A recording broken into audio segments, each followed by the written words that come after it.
दीपावली आने को है, तस्वीरें आप देख ही रहे हैं हमारे स्टूडियोज़ की, हमारी अपनी, और आप अपने घर को भी तैयार कर रहे होंगे।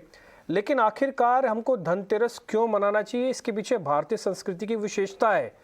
नित्यानंद मिश्रा जो संस्कृत के स्कॉलर हैं और जानते हैं सारी चीज़ें, तो उनसे आज हमने बातचीत की।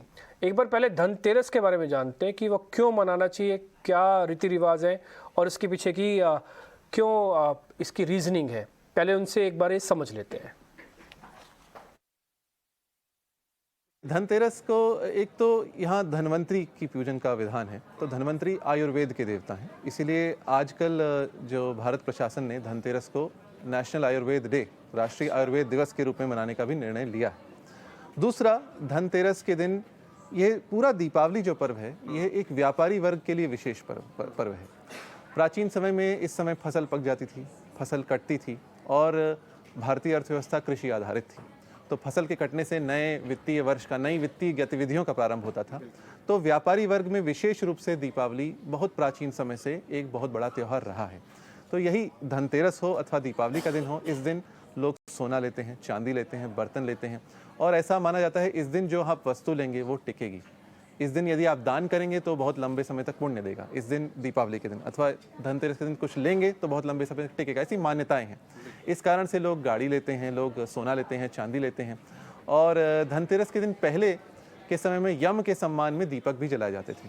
तो ये सब धनतेरस का महत्व है। नित्यानंद जी से हमने ये पूछा कि आखिरकार ये बताइएगा फिर मुहूर्त ट्रेडिंग क्यों होती है। ये स्पेशल 1 घंटे के लिए, सवा घंटे के लिए बाजार खोला जाता है, इसके पीछे तर्क क्या है, तो एक बार जरा वो भी सुनिए।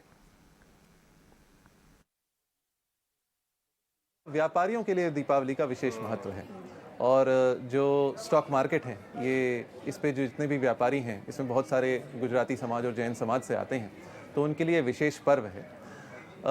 इस दिन नया व्यापार प्रारंभ करने की परंपरा रही है। जैसे चोपड़ा पूजन होता है, नए चोपड़े बनाए जाते हैं, तो उसी परंपरा से मुहूर्त ट्रेडिंग की परंपरा भी प्रारंभ हुई। ये कुछ स्रोतों के अनुसार 1957 से बीएसई पर और 1992 से एनएसई पर। एनएसई 1992 में ही खुला है, जैसा आप जानते हैं। तो जिस वर्ष एनएसई का उद्घाटन हुआ, उसी वर्ष से मुहूर्त ट्रेडिंग की परंपरा प्रारंभ हुई। बड़ी रोचक बात है, क्योंकि ये विश्व में अनोखी परंपरा है। विश्व में ऐसा कहीं नहीं होता 1 घंटे के लिए स्टॉक मार्केट खुलता है और वहाँ लोग शुभ अवसर पर कुछ लेते हैं, कुछ बेचते हैं। बहुत से हमारे विदेशी मित्र हैं जो पूछते हैं ऐसा क्यों होता है, और हम उन्हें बड़े गर्व से समझाते हैं। हम समझाते हैं ये हमारी बहुत लंबी परंपरा है और ये बड़ी शुभ मानी जाती है। इस पर अनेक अनुसंधान हो चुके हैं। ब्लूमबर्ग ने सन 2019 में 3 वर्ष पहले एक लेख प्रकाशित किया था, जिसमें 10-15 वर्षों की मुहूर्त ट्रेडिंग की जो परंपरा है उस पर लिखा था। तो उन्होंने कहा था, ऑन मोस्ट मुहूर्त trading sessions Sensex rises and in next session it falls. तो हम देखते हैं मुहूर्त ट्रेडिंग, जो एक दीपावली में इतना हर्ष और इतना उल्लास है, लोगों के मन में एक सकारात्मक भाव रहता है, एक ऐसी सद्भावना रहती है कि आगे सब कुछ अच्छा होगा, और मार्केट भावनाओं का खेल है, सेंटिमेंट्स का खेल है, आप जानते हैं।